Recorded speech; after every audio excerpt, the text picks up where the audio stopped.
So one of the biggest spiritual experiences I had on my mission was in my second area.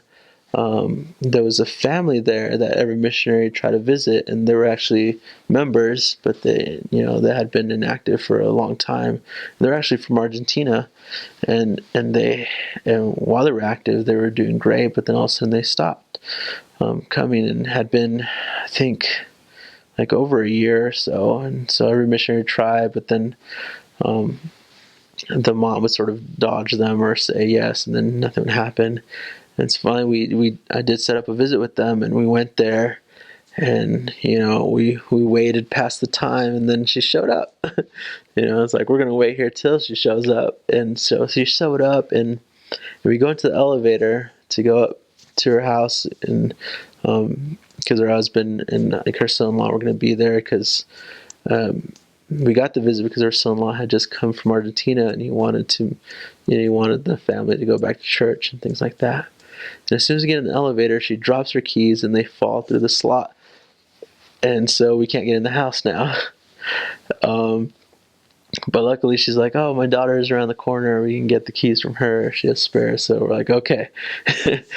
And so then we make it inside the house, and that was like, all right, we were inside the house for the first time, and no one's ever been able to do this. So we're like really excited, and we're talking to the son-in-law, and we're excited about that because he was very active, and he wanted his family to come back to church and things like that.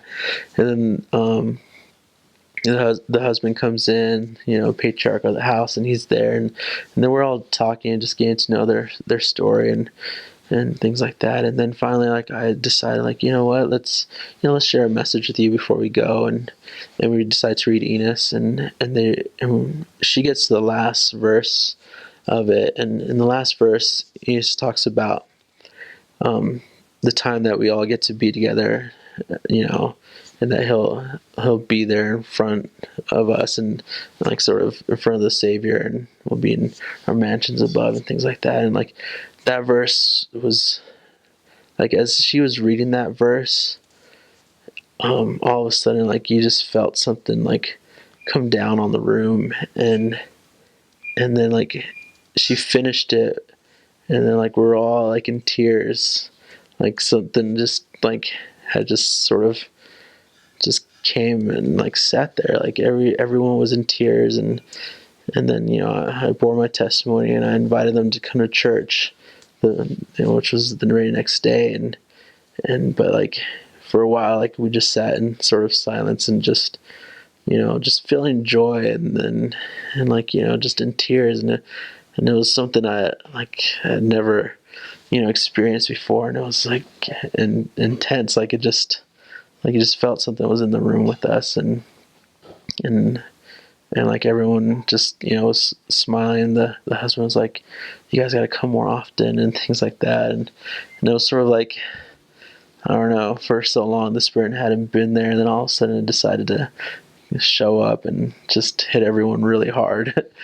And then I remember my companion turning to me, and he's like, you just dropped a spiritual bomb in there, Elder. He's like, I don't know if I like, my whole mission I've been here, if I ever felt that. And I was like, is that not normal? And then it was great to see them. They came to church, and and they started to progress a bit. But that experience was immense, and like I never forget it. And like even now when I go to that last verse of Enos, like I could feel like that power that verse has.